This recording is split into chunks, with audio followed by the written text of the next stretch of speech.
The rock wall wraps all the way around here, and the reason for this rock wall is because this is one of the most exposed bays on Waiheke. What they're doing at the moment is they're pile driving. There's a barge that has a crane on it that they use to move things back and forth. And that's the one that they use to drive the piles from. And then on this side of the breakwater is going to be a floating car park and a marina that's using technology that's actually never been used before in Aotearoa.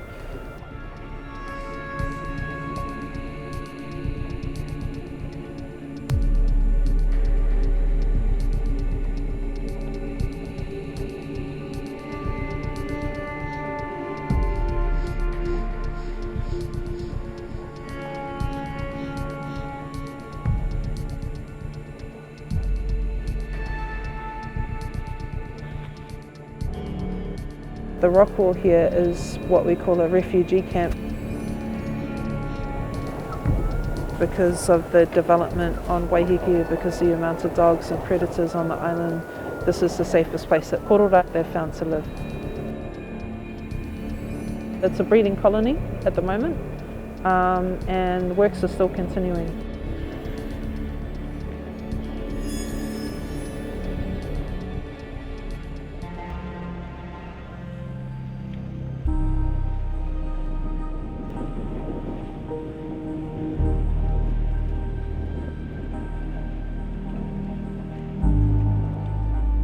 Got these big plastic polythene buoys here that weigh between 20 to 30 kilograms each. And a little blue penguin or a korora weighs between, it's around about 1 to 1.5 kilograms. The buoys are a real hazard to the korora because they're actually got super thick, heavy chain.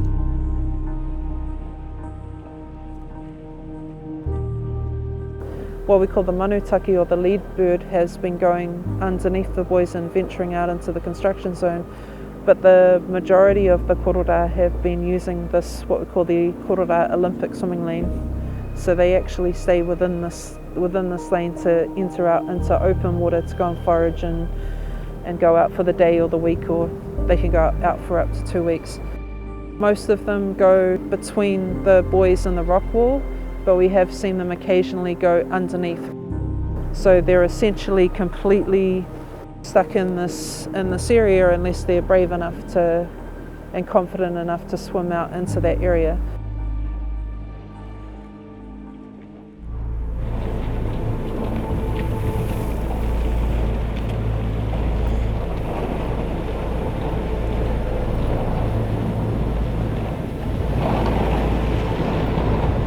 Any korora, and there's a significant amount of korora that live in that stretch over there, that would be wanting to leave their sites right now, would be killed or injured if they were to end up between those buoys and those rocks. So they're obstructing their ability to enter into the water.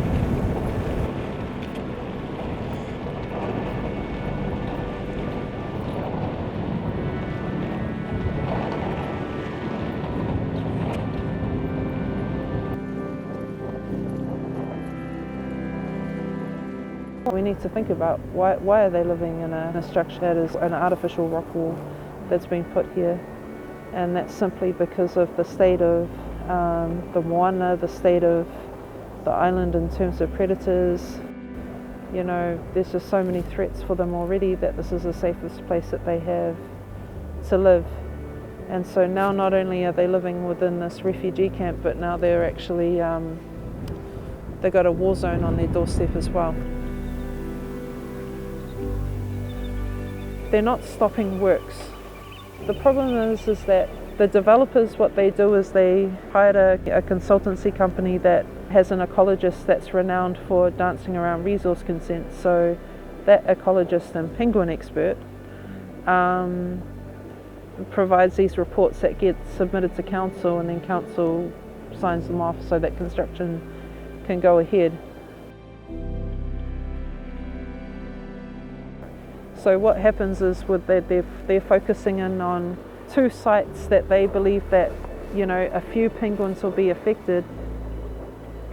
And that's that whole Western science way of potentially like looking at this to allow big construction to go ahead, is we'll just zone in on exactly where these penguins are going to be affected. But what we're trying to say is that it's about the modi of the whole bay, it's about the biodiversity and the life, all of the life that lives within this bay. And if you're driving piles into the ground the length of this breakwater, it's going to affect all of the korora that are living here. But we've identified 35 different species within this bay, and yet everyone's only talking about the korora, and the korora is definitely an indicator species, and it's drawing a lot of attention to this issue that's going on. But in a moana that's just like on the verge of ecological collapse, and while our government has declared, you know, a climate emergency, and then the Hauraki Gulf Forum, which is part of Auckland Council, releases all of these reports for the last 20 years telling us the moana is dying, and talk about, you know, the importance of limiting ocean sprawl, and then we're seeing this in a community that's been fighting it for 5 years in the court. It's just insane.